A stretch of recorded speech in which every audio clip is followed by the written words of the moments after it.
So I really want to just build on that last piece a little bit more with something that's a bit of an aside, but it's only an aside because it's so important that it doesn't just apply to this particular segment. It applies throughout the people analytics piece of your course, right? And that is about measuring outcomes, because in any one of the modules that you've been listening to and learning from in terms of people analytics, you will have heard a lot about different kinds of outcomes that we care about. Now, we were just talking about outcomes, which is why I'm going to connect it here, but again, it applies across the modules.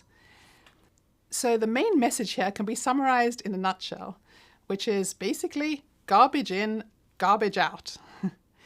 So the idea here is that if you don't have good measures, you can plug whatever you like into your statistical program and it can generate lots and lots of lovely results, but your results will mean nothing if those original measures were bad, right? So if you put garbage in the form of poor measures, whatever results you get are really going to be meaningless and may actually be harmful if you try to act on them.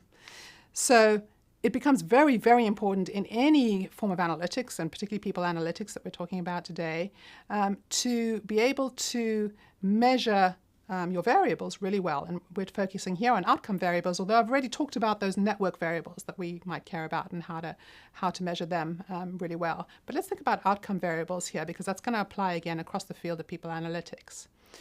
So if we look at how do collaboration patterns matter for important outcomes, so that question we were just talking about, and we have, well, our 5 building blocks in terms of networks. We discussed a lot in segment 2 how to actually map those building blocks effectively. Actually, we talked a lot in segment 3 about how to actually map those building blocks effectively.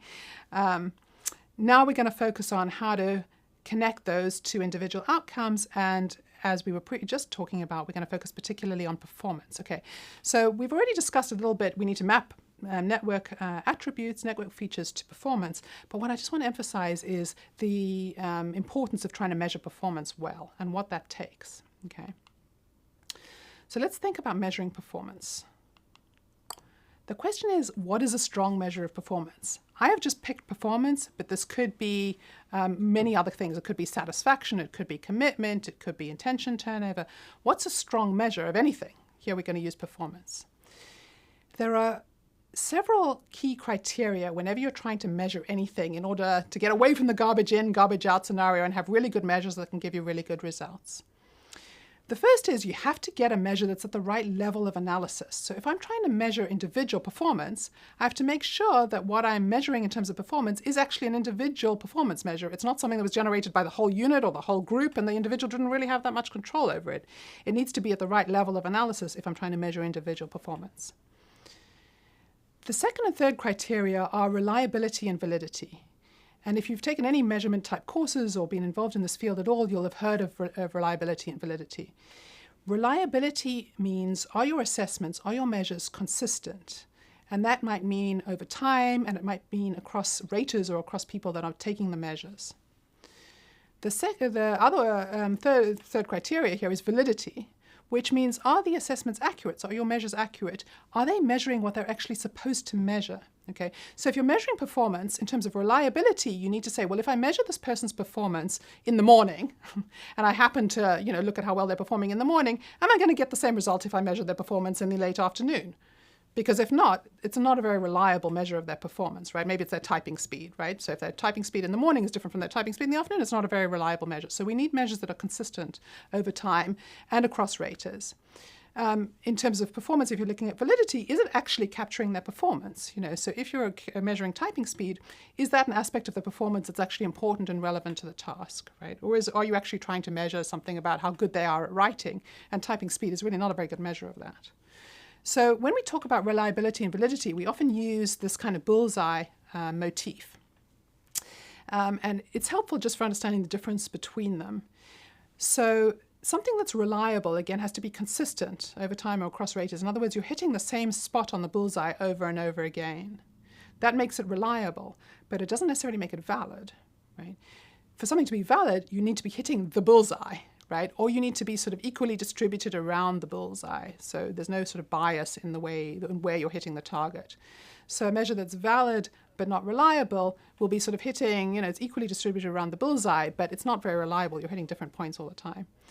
neither reliable nor valid, you're kind of biased to one part of the target, and both reliable and valid, you're consistently hitting the bullseye. Okay, so this is just a little way that we sometimes use to help us keep the difference between reliability and validity separate in our minds.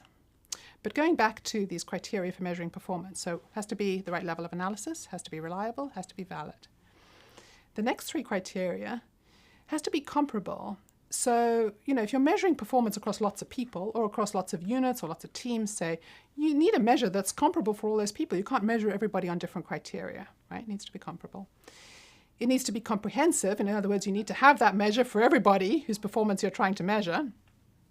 And it needs to be cost effective, usually. If it's very expensive to collect performance measures, you could have the best performance measure in the world that involves, really following people's performance over time and monitoring it and observing it and all sorts of great stuff. And it can be a really great, reliable, valid measure of performance, but it's just not cost effective. So we also have to kind of come up with measures that are relatively cost effective. And then finally, causality.